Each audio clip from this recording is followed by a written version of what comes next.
everyone, it's Rhonda here from Nelson Soapery. Today let's go and make a sandalwood type soap. So this is palm free and absolutely gorgeous, and I will leave the recipe below. So first of all, we're going to start with some containers here. So in here I do have some castor oil in here. I also in this little container have some sodium lactate, and that will just help release it easily from the silicone mold, and then my fragrance in here as well. So, and in my big bucket already, I have already transferred and organized everything else with all of my oils, and this is just some black mica that I have already pre-mixed. The mica is from Sud of Australia. So we're going to just mix all of this, and of course I will show you as we go along how we're going to make everything work. And you need a spatula, don't you? A stick blender, a jug, and all of those extra little bits and pieces that you need to make this gorgeous soap. So lots of people love sandalwood, and this one is a bit of a mix in with some leather kind of scent and also some amber. So it is super popular. I've made it before, but this is my first time making this into a palm free one. So in my black container, you can see me pouring in. This is all my melted down butters. I melt down all of my butters in a slow cooker, and then I just turn it off once it's melted down. I leave it to cool. It takes several hours, but I do that in the morning, and then in the afternoon it's ready to make a slab mold. So I do fill up one of these big slow cookers, so, and you just keep it on low. So if you want to use that, you just pop it all in there, put it on low. Once it's all melted down, turn it off, and that's it, and just leave it and let it cool. And you can do the lye at the same time, because usually they'll be roughly the same time that they will cool down and be ready to use. So just make sure they're both within 10 degrees of each other. So as I said here, I do have my main oils, which is my olive oil, all of my hard butters and so on. And now I'm just popping in the castor oil that I showed you at the start, and I have pre-measured all of this. I will give you the recipe down below that you can use for yourself. Any of my recipes, just make sure you pop them through soap calc, because you never know, or if you're making a smaller recipe, you can just try and use that for yourself if you like.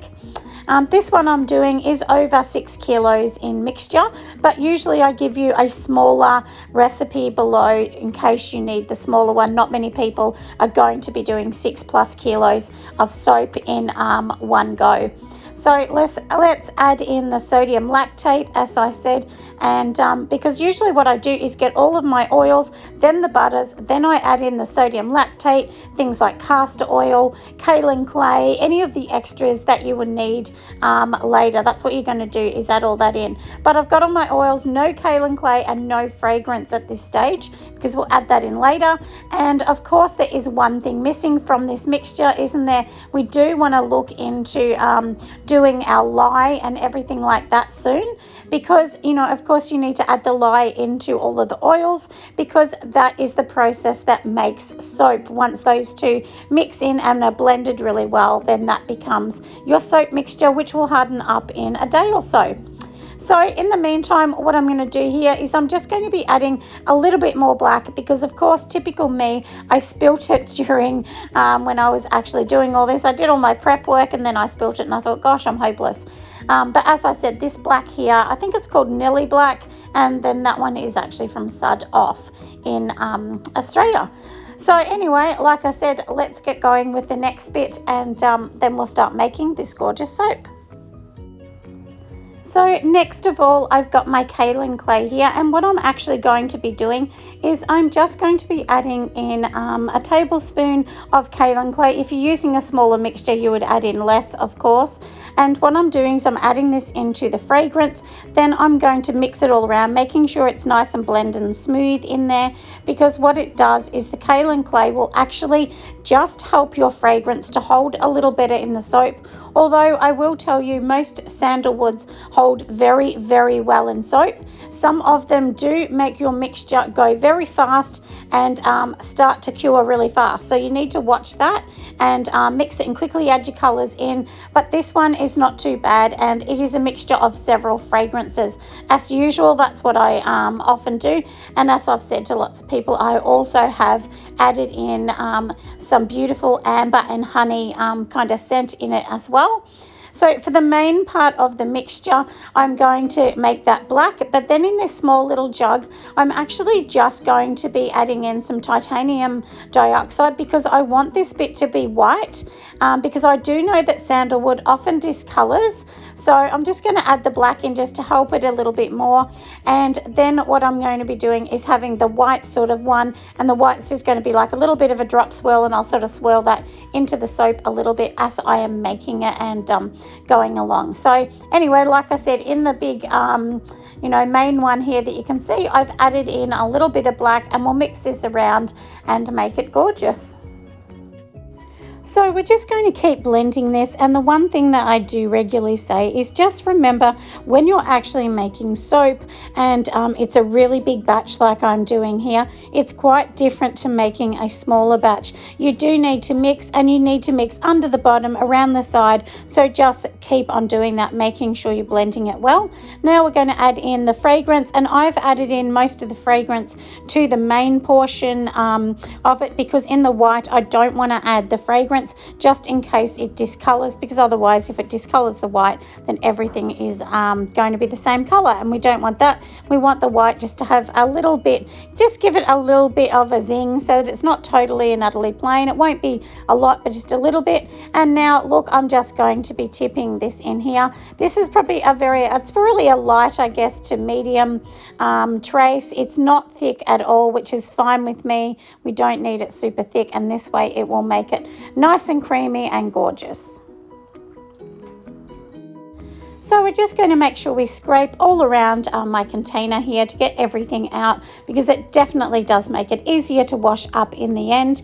And then of course I'm just going to pour it into here. My whole idea is to pop the white in and then give it a bit of a textured top, because that's what really does make your product. Do remember, if you add textured tops all the time, that might be something that you get known for, or if it's a really smooth, people might say you just do flat bars. So it's really good to have something that people recognize your bars with, and mine have a little bit of a mount in the middle, and mine are tall and thin bars, so just a little bit different. And now we're just going to be pouring this straight down, and I'm pouring it straight down the middle of where I know each mold is, because I'm using a slab mold. Usually you would actually make little marks on the wood so that you would know exactly where each loaf of the slab is, because when we're going to cut it, then obviously we need to know that. So anyway, like I said, this is why I'm doing it this way. But of course it's going to be beautiful, and we're going to know exactly what we're doing, aren't we, once this is all done and looking gorgeous and beautiful. And I really do love the white. So now I'm just going to get a little stick, and I'm going to swirl the white just a tiny bit. So here I've already swirled it. I'm sorry I forgot to film that little bit, but I'm sure you'll forgive me. And now I'm just using a spoon just to push it in the middle, and I'm pushing it in the middle of only the mold, like the loaf that I said that I know where it is. So you probably see on the wood here that I do have little black lines, and that's just indicating exactly where each loaf is to give me an idea, because I use a spoon and flick them from each side into the middle to create that little mound. If it doesn't work and the mixture is not thick enough, just leave it a few minutes and come back. After doing this, I did leave it, and I came back several minutes later, and it was much nicer. So anyway, that's what we're going to be doing for now. So let's just leave this, and we'll come back soon.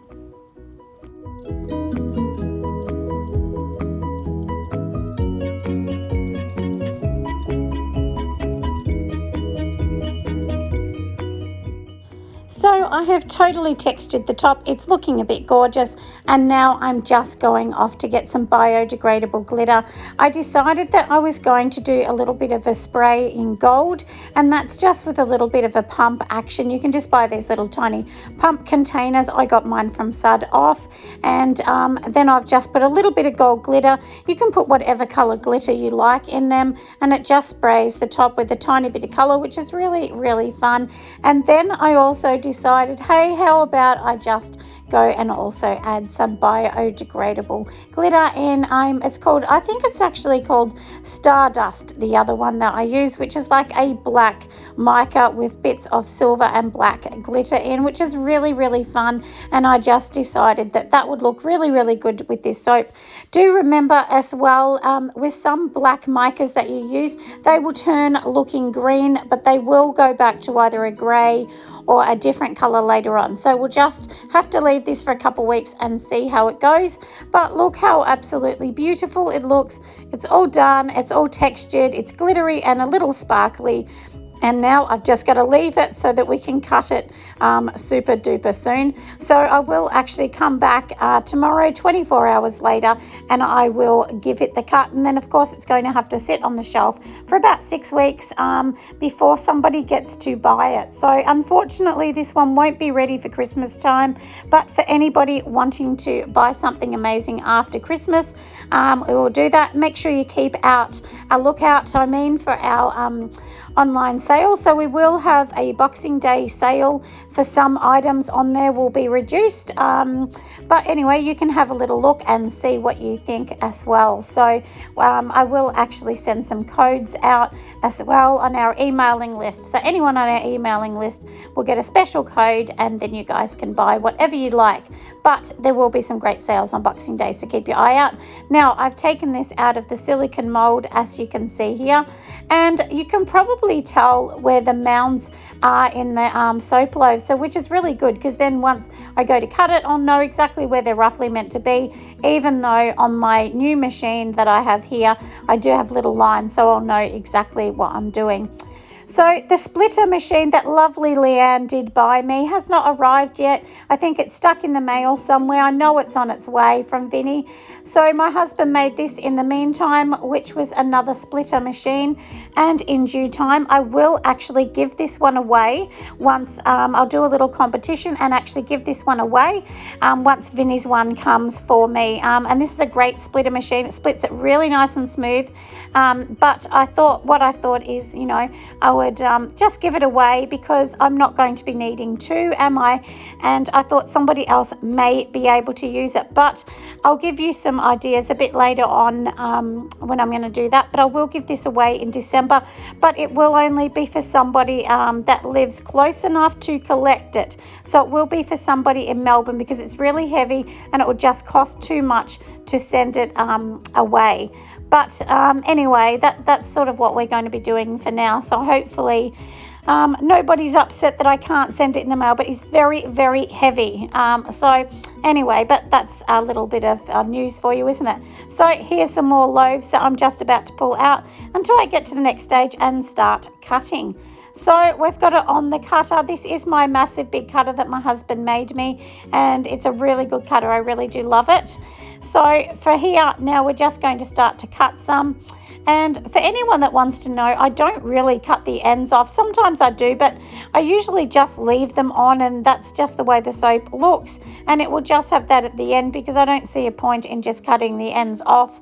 There is nothing wrong with leaving those on when you're cutting the slices. So I don't just slither a little bit off and then keep going. I just leave it on and then just keep cutting it, as per my measurements on each of my bars. So hopefully you love it and you think it's cute, but do remember what I said. The colours are not going to be what you see now. They will change. They need a little bit of time to go through its curing process and for it to get its real colour shine through. So which I think this colour is going to be like a dark sort of grey. Lots of blacks will not go black. They will go more of a darkish sort of grey. It will go green and then a dark grey, which is okay with me too. So here you go, we have cut them and there is dozens of them here because of course, like I said, it is a slab, and the slab for me does end up making me 5 loaves because mine are tall and skinny, so they're a little bit different.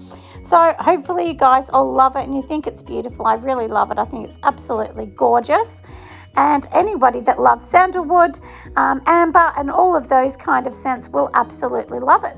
So thanks for listening. Make sure you give me a thumbs up and I will see you on the next video. Bye for now.